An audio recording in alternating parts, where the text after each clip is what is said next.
Bowler ଉପରେ ଓଲଟିଲା ଧାନ ଅଗାଡ଼ି ବୋଝେଇ ଟ୍ରକ୍, ଚାପି ହୋଇ ଚାଲିଗଲା ବୋଲର ଚାଳକଙ୍କ ଜୀବନ।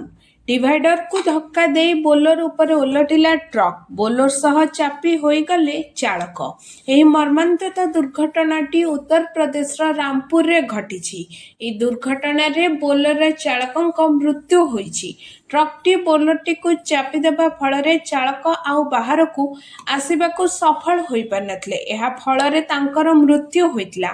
ତେବେ ରବିବାର ଦିନ ଉତ୍ତରପ୍ରଦେଶର ରାମପୁର ଜିଲ୍ଲାରେ ଥିବା ପାହାଡ଼ି ଗେଟ୍ ନିକଟସ୍ଥ ଗଞ୍ଜ ଥାନା ଅଞ୍ଚଳରେ ଏହି ଦୁର୍ଘଟଣାଟି ଘଟିଥିଲା।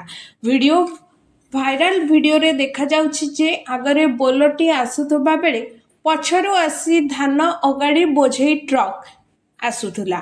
ତେବେ ଏହାପରେ ବୁଲାଣି ବୁଲିବା ପାଇଁ ବୋଲରଟି ହଠାତ୍ ଡାହାଣକୁ ବୁଲୁଛି। ହେଲେ ଗାଡ଼ିଟି ଇଣ୍ଡିକେଟର ନ ଦେଇ ଚାଳକ ହଠାତ୍ ଗାଡ଼ି ବୁଲେଇ ଦେବାରୁ ଟ୍ରକ୍ ସହ ଧକ୍କା ଖାଉଛି ଏବଂ ଅନ୍ୟପକ୍ଷରେ ଟ୍ରକ୍ ଚାଳକ ବୋଲରକୁ ବଞ୍ଚାଇବାକୁ ଯାଇ ଡିଭାଇଡର ଉପରେ ଚଢ଼ିବା ସହ ଓଲଟି ପଡ଼ିଥିଲା। ତେବେ ବୋଲରଟି ଟ୍ରକ୍କୁ ଲାଗି ରହିଥିବାରୁ ଟ୍ରକ୍ ତଳେ ଚାପି ହୋଇଯାଇଥିଲା। ଟ୍ରକ୍ ଓ ଧାନ ଅଗାଡ଼ି ତଳେ ଉଭେଇ ଯାଇଥିଲା ବୋଲରଟି।